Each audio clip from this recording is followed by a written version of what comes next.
The archival footage was a bear to get. You know, we had a great team of people digging, knocking on doors, calling everyone. It wasn't easy, you know, trying to find something that no one's seen on Muhammad Ali. I think one of the things that stood out with me was some of the more intimate moments where you see him watching TV, watching the fights himself, commenting on it. Where you see him with his mother in the kitchen in Fighters Heaven up in Pennsylvania. You know, those really candid, beautiful moments that remind you of the man who he really is, because he's such a show. You know, Ali's such an amazing show. But when you see the moments when he's just being the Cassius Clay, the kid we first met, the sweet, humble kid, those are special to me. Crafting a film about Muhammad Ali, it's not easy because he lived such a large life. You know, he was so anointed, really was, from the beginning. The first time you see him, he's just special. He was an artist. You know, he talks about dancing in the ring. That was part of him being an artist. The way he fought was an artist, because his fighting is not traditional. Everything he did was considered wrong back then. Low hands, dancing on his toes, fighting backwards.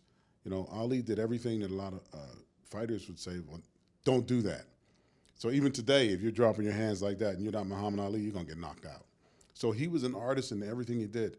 He wrote poetry. He has one called Truth, which just blows me away when I hear it, you know. So I think he was certainly more than a fighter in the ring, you know, and I think he was a man that stood on his principles. And he was just special. He can walk in a room and it would just light up the room.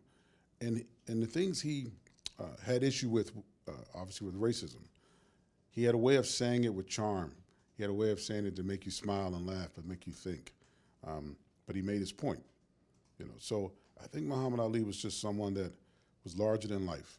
So crafting a film about him, you have to know what your ending is, which was greatness.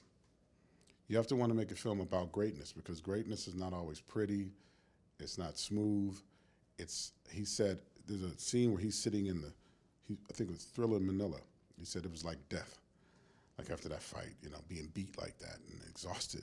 That was part of the conversations I've always had with my team, with Maverick, with LeBron, and on my team, which was, how does a man get up off that stool after being beat and beating another man, but being beat in the heat, and you're exhausted, and your bones are broken, and you're only on round 7 or 6. And remember, they fought, I don't know, 15, 16 rounds.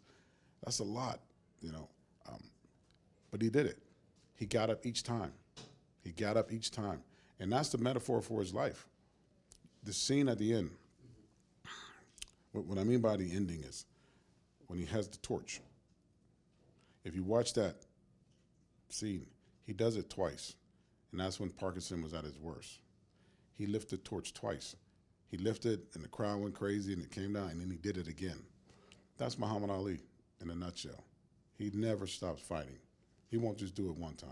I think Malcolm gave Ali knowledge and understanding of some things that maybe he didn't. I think he enlightened Ali on more political situations and also religious beliefs that maybe Ali didn't quite have a grasp of yet. He was getting there, though, because he's a sharp, smart man. I think that Malcolm gave him a balance, you know, because obviously, you know, you're a warrior as a fighter. But I think spiritually he was pulling himself away from what a lot of us have been given, which is a religion given to you as a black man, or even as a white man, as a kid. You're given a name, you're given a religion, and you have to find your own way. I think Malcolm helped Ali find his way. And they were truly friends. He didn't talk a lot about Malcolm after his death. I found that to be interesting. I think it hurt him deeply when Malcolm died. And there's not a lot of footage of Ali talking about Malcolm.